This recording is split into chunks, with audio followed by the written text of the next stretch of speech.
You arrived at the woods where you hunt wild boars and luckily found 2 fir trees knocked down by some animal, already dried in the shade, perfect for crafting. It took a whole day, first preparing stone axes and knives, then a full day of carving and chopping. A 5-foot longbow finally began to take shape. Another day of careful correction and polishing resulted in a top-quality king bow, strung with sisal fiber. All the arrows were made from ready-made thorns, and the fletching was made from the blue-green plumes of peacocks. You made over 200 of them in one go. 3 days later, one evening, you gathered all the members of your tribe on the open ground. 30 meters away from you was a straw target with several groundhogs you had just caught hanging on it. You first demonstrated spear throwing to everyone, hitting the target accurately from 30 meters away, followed by close-range spear thrusts. The tribesmen watched with excitement, realizing only now that their leader had been making weapons these past few days. Except for the very young children, you gave all the tribe members a spear each. The hunting team received 3 throwing spears each, and the remaining 1 for close-range combat. The children who were about to come of age had to practice throwing spears every day. In addition to weeding and playing, the white-shafted spears were exquisitely crafted, and the tribe members loved these standard weapons. This was also the only weapon, besides throwing stones, that could attack at long range. With 100 spears, you believed it wouldn't be long before they brought back bigger game. If spears excited them, then the bow and arrow were revered as divine objects. From a distance of about 100 paces, 5 consecutive arrows all hit the groundhogs. Everyone was stunned and rushed forward, eager to touch it. However, you only demonstrated it to them and were not prepared to promote it yet, as production was still too difficult. After successfully promoting the spears, you began to work on making leather boots. 2 pieces of black wild boar hide had become very strong and supple after repeated kneading. To ensure that everyone could get a pair, your boots were entirely made of pigskin, while all the tribe members used wild boar hide for the soles and various small animal hides for the uppers. Shubing's boots were made by you personally, with the shafts reaching his knees, and filled with fluffy animal fur, making them particularly warm to wear. The little brat showed them off every day. After your series of actions, the few small pieces of animal hide originally in the tribe were all used up. The weather was getting colder, and the demand for animal hides was becoming increasingly urgent. If it weren't for the hot soup every day to warm their bodies, many people would probably get sick from the cold. Now that everyone in the tribe had 3 pottery bowls, and there were many other pottery items, the production of pottery was completely stopped. You assigned a new task to cripple: brick making. When there were enough bricks, you could build a bigger house, or even use them to build walls. The task of weeding assigned to the little ones was also almost completed. Tens of acres of land outside the cave had all been cleared, ready for building or planting. However, there were no suitable seeds yet, so you could only plant some chili peppers. Sisal was a perennial plant, and you planned to plant it on the back hill, harvesting it once a year. After arranging these long-term tasks, you prepared to go to a more distant place to look for large herbivores, and it would be even better if you could bring back furry hides. You had already prepared the equipment needed for the long journey. With everything needed, whether it be weapons, food, or supplies, you checked the equipment again and again, feeling like something important was still missing. Your eyes glancing at the crowd, a small figure wearing long boots and a boar tusk necklace was constantly hiding behind. Shubing, bring back my snakeskin water bag. The little guy was still hiding behind his mother, holding your water bag behind his back, wailing and refusing to leave. You walked over and rubbed Shubing's head, saying, "Shubing, stay, Gwai Gwai." Obediently, "At home, I'll go find clothes for everyone and be back soon." This child was very clever and, under your deliberate guidance, could already say some simple words. Shubing pouted, his chubby face wrinkled, and reluctantly handed the water bag to you. "Come home and teach me to da gun. Beat with a stick." You smiled and pinched his cheek, handed the little guy to his mother, and carefully scanned these pitiful primitive people. Their lives were too difficult. Since they regarded you as their leader, you must lead them to make their lives better and better. Then, under the gaze of the tribe members, your figure disappeared into the morning mist. The elder, facing the direction you disappeared, had a face full of worry. They had never seen anyone who could spend the night outside the cave and still live. At this time, you walked towards the upper reaches of the small river, wanting to find a narrow place to cross the river. Herbivores are generally on the grassland. Now, the first thing to do is to get out of this boundless forest. After walking for a whole morning, the trees became shorter and shorter, which made you very happy. This was a sign that you were about to leave the jungle. But the next moment, the whole sky suddenly turned black. The surrounding trees suddenly became dense, covering the entire river surface, forming a natural bridge, and there was not a single sound around. You immediately felt that something was wrong. This was a real primeval jungle. How could you not even hear a bird call? You casually found a dry branch, smeared it with a layer of lard, and blew on some kindling. The bright torch finally gave you some sense of security. The lard on the torch crackled and burned. The silent forest finally had some sound and light. You packed up all your belongings, held the torch, and climbed onto the natural bridge, crawling forward little by little on the huge trunk. But just as you crawled to the middle of the river, a drop of burning lard from the torch fell into the river. The next moment, you heard a loud splash, as if some huge creature had turned over in the water. The sudden noise startled you. Whoa cow, damn it, glad I didn't choose to swim across the river. After calming down, you continued to crawl forward. When you reached the junction of the two trees in the middle, the branches doubled in number.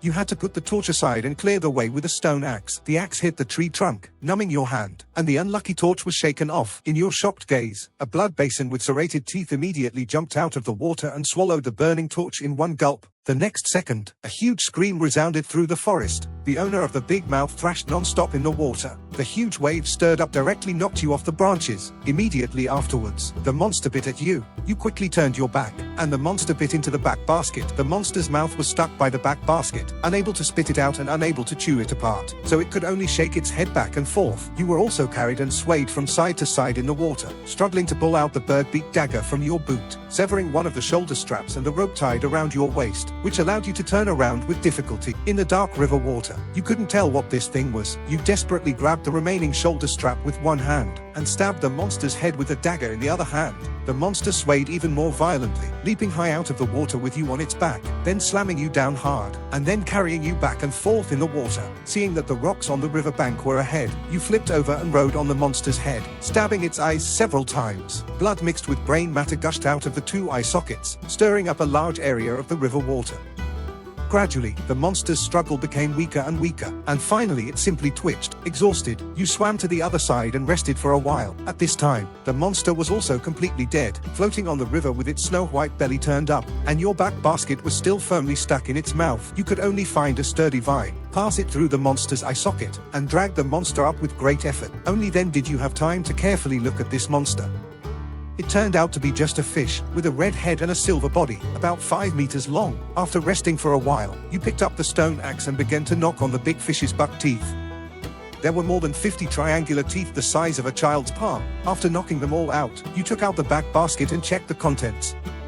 Fortunately, the tinder tube had not gotten wet, and the other items were slightly damaged, but still usable. Just as you were thinking about making a fire to dry your clothes, you suddenly heard footsteps in the woods. Turning your head, you saw a woman with pale skin, leading a little girl, looking at you in horror. Then the two of them screamed and ran away, dropping a round thing on the ground. You walked over and saw that it was a wooden barrel, made by burning out the middle of a whole log. It seemed that the two women had come to fetch water, and now they directly threw away the wooden barrel and ran away. Maybe they would bring people over later. Sure enough, after a while, the woman who fetched water came back with several members of her tribe.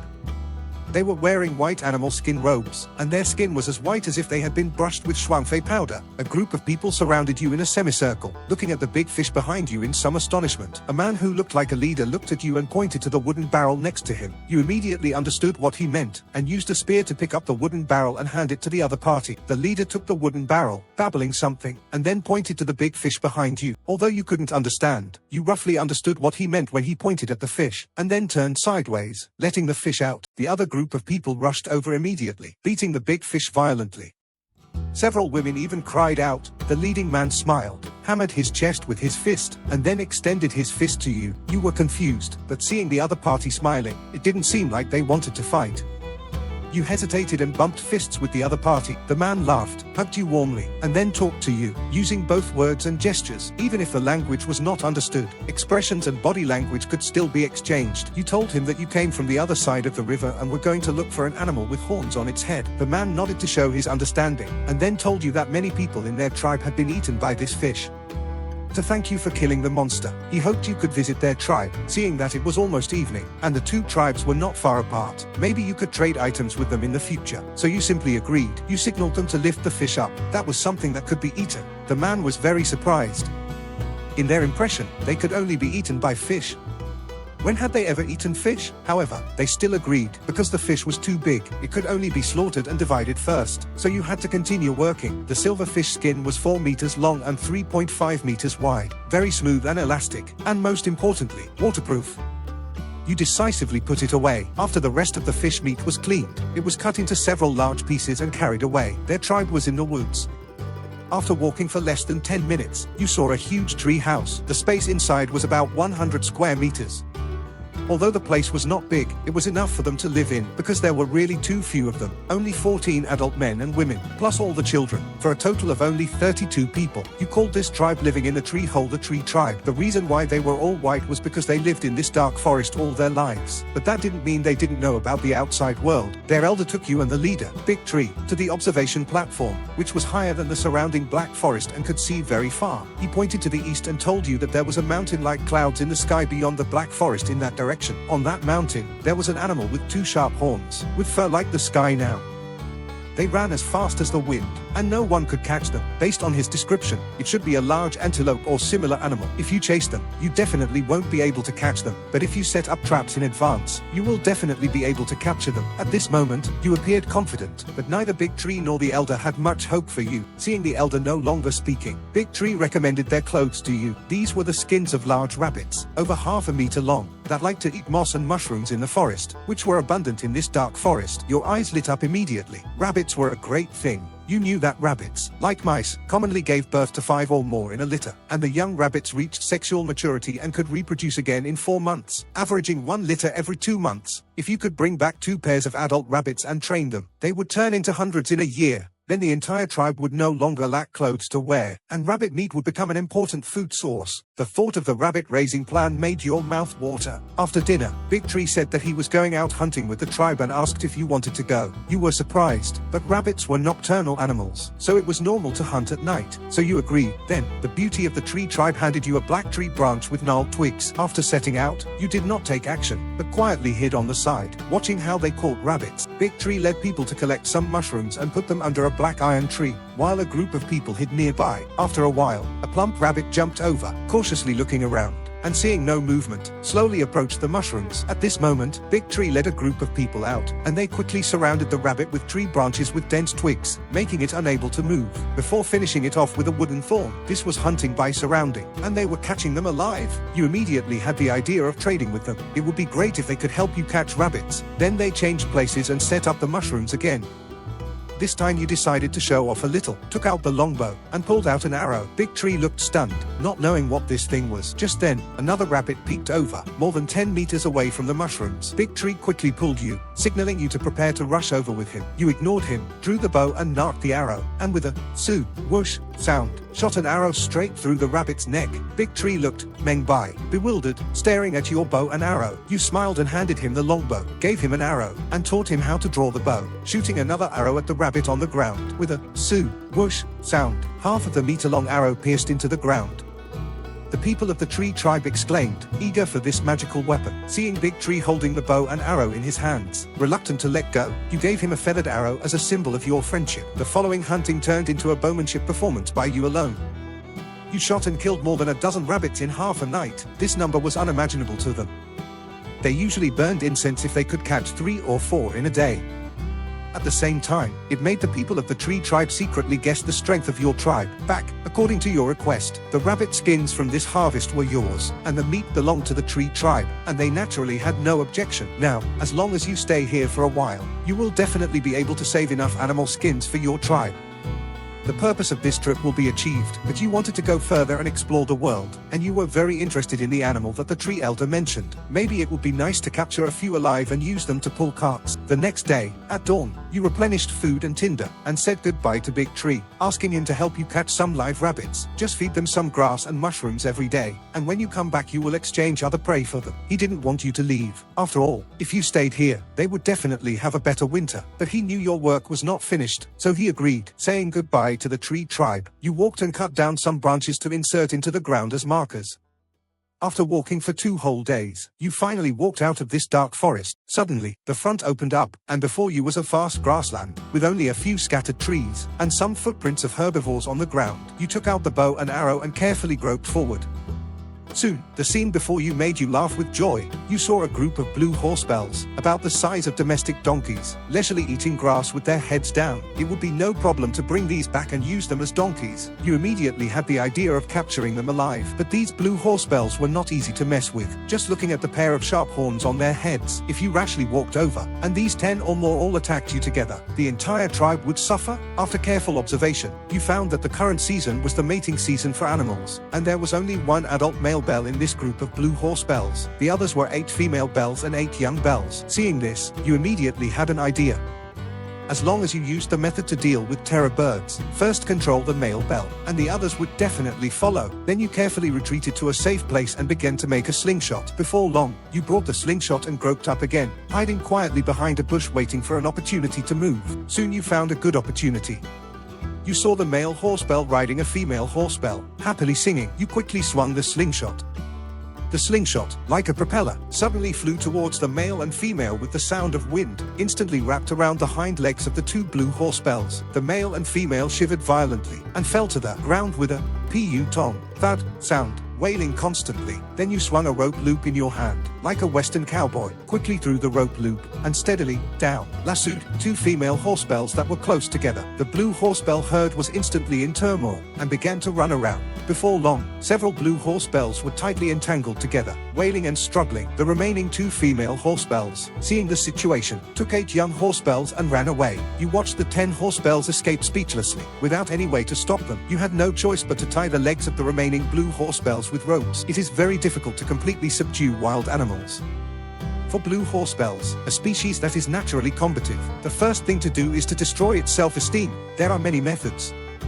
You directly used the simplest and most brutal method, smashing all the horns that they were so proud of with a stone axe, and, tang, cauterizing the stump of the broken horns with red-hot charcoal, so that it would no longer grow. The 7 horsebells went from intense struggles at the beginning to dejected quail. Finally, you found a rope and tied the male horsebell in the front to lead the way, and the rest were all connected together. By the time you finished doing all this, it was already dark, and you led them to a small stream and, done, stewed a pot of dried rabbit meat to solve dinner. To the northeast of the stream was a colorful stone mountain, reflecting colorful colors in the sunset. Judging from the color alone, you determined that this was a banded vein of multiple minerals symbiosis. This discovery made you pleasantly surprised. You really wanted to go over and take a look, but it was already completely dark, so you could only temporarily suppress your impulse. The next morning, at the crack of dawn, you were awakened by a hoo-hoo, roar-roar sound. The scene before you made you so excited that you almost jumped up. You saw in the small forest where you had tied the blue horsebells, the 2 female horsebells that had escaped yesterday, brought back 8 young bells, and you didn't know where they had gotten it from, an adult male bell. You quietly hid behind the bushes, repeating the old trick. After a period of operation, your horsebell team went from the original 7 to 18. At this time, the sky was already bright, and you rode a male horsebell in a great mood, heading towards Barbao Mountain. This was indeed a place full of treasures. After careful observation, you had discovered that this was actually a rich iron ore, and the other colors were the associated minerals of copper ore. With these ores, making bronze ware became less distant. Those associated minerals are also useful. The orange one is chicken crown stone, that is, realgar, which can be used externally as a medicinal material to treat snake and insect bites, or internally to treat internal parasites. The white one is guanine clay, which can be used to make crucibles for melting iron. The red mounds, although just some termite nests, the weathered soil inside is an excellent material for firing pottery. Fortunately, Barbao Mountain is only a 3-day walk from your tribe. If you use blue horsebells to pull carts, it will be even faster, as long as you build a bridge first. After making plans for the future, you also had time to appreciate the surrounding scenery. To the east of Barbao Mountain, the water system is developed, and there is a boundless wetland swamp. The foot of the mountain has lush aquatic plants, and is a paradise for plants and animals. Knee-high black ryegrass, waist-high alfalfa, sweet elephant grass growing as tall as trees. These are the favorite of various herbivores. The open space in front of the tribe's cave is perfect for planting these pastures. Your rabbit farming business, and these blue horsebells that will soon become coolies, will all depend on them to survive.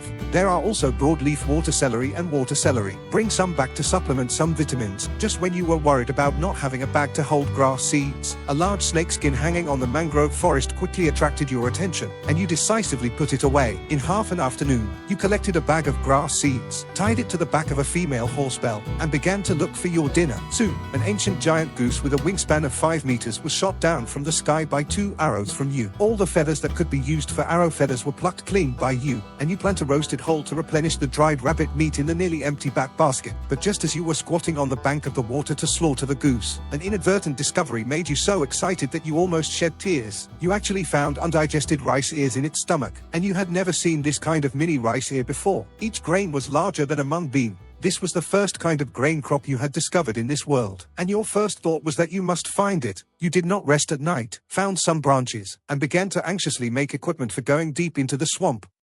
You had to harvest those rice before those animals. Early the next morning, you carried a simple dugout canoe, found a place with deeper water, and, rowed towards the depths of the swamp wetland. At the same time, Big Tree in the dark forest was leading the tribe to catch snow rabbits.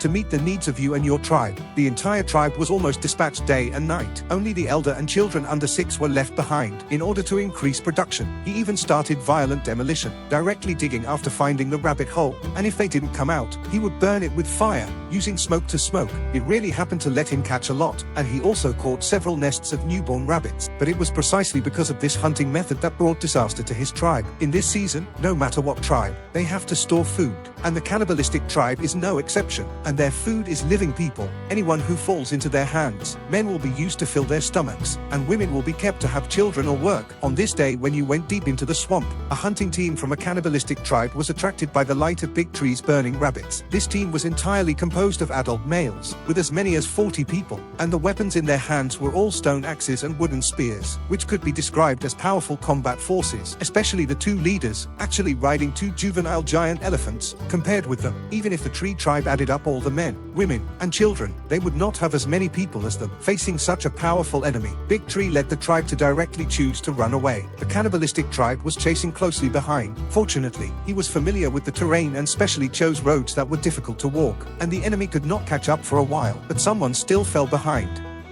A little girl picking mushrooms was tripped to the ground by a tree root while running away in fear. As soon as she got up, she was hit in the back by a flying axe, and then stabbed to death by the enemy who caught up. A group of savage cannibals laughed and surrounded her, starting to drink blood. Big Tree gnashed his teeth, but he did not stop. He knew that even if the whole tribe went together, they would only be at their mercy. Because of the little girl who died, the enemy's pursuit finally stalled for a while. Big Tree quickly returned to the tribe and told the elder about this. The enemy was too powerful, they couldn't beat them at all, and there was only one way to migrate.